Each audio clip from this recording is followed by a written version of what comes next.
like a ballerina in a wind-up jewelry box. Something to gawk at, not a person to be listened to or cherished.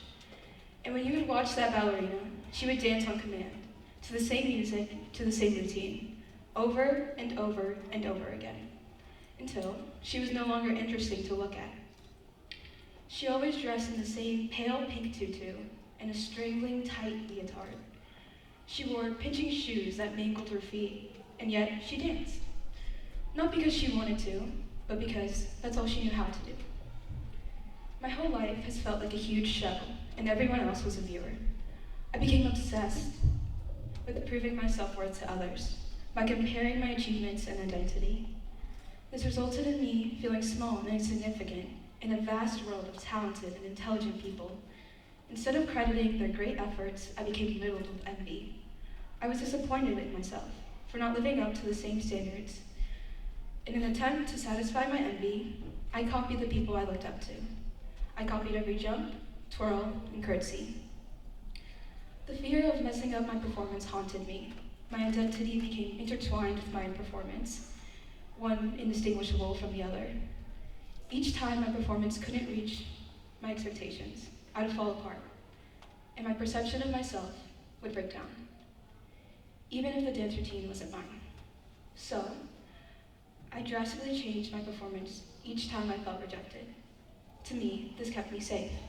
I couldn't be disliked if I changed myself to fit the standards of other people. So, I stuck numerous new and improved labels on myself in a desperate attempt to fill the void of rejection. To me, dancing was like breathing. It became second nature.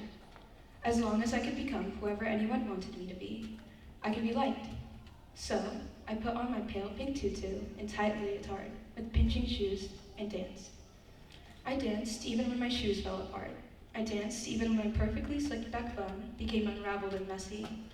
I danced even when my whole body was aching in pain and telling me to stop. To me, none of that mattered. As long as I was seen, I didn't mind the aching feet or messy hair. It wasn't until recently, in my last years of high school, that I realized that my performances never fulfilled me. I never allowed myself to explore my individuality because I was too busy copying other people. I put on shiny labels and advertised myself to sound appealing, but was never fulfilled by the labels I restricted myself to.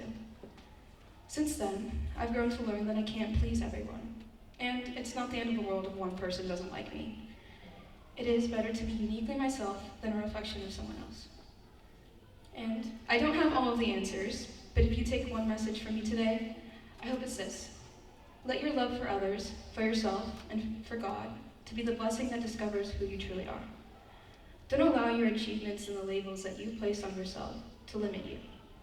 Your identity is not defined by what you do, but who you are. And who you are is unique and special. Don't allow someone else's uniqueness to overshadow you. God created you perfectly. You are made for the purpose of love. What could be more wonderfully individual than that?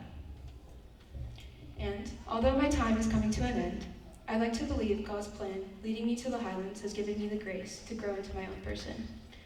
For that, I'd like to thank the THS faculty and staff, Ms. Smith, Ms. Green, Father Timothy, Mr. Jagenpack, Mr. Portillo, and Ms. Beasley, for fostering a community of growth and understanding. Thank you to all of my friends, especially my two sisters, Isabel and Ella. You guys mean the world to me. You guys taught me that friendship is so much more than what I thought it could be. Thank you, Hector, for being the rock in me and my mom's life. Thank you, Adrian, for making me laugh so hard I almost peed myself. And thank you, Mom, for sacrificing countless hours and seemingly endless work days. You have taught me how to love and how to be loved. You deserve everything that you have done for me. I love you so much. And lastly, thank you, God, for giving me so many blessings, and thank you all for listening.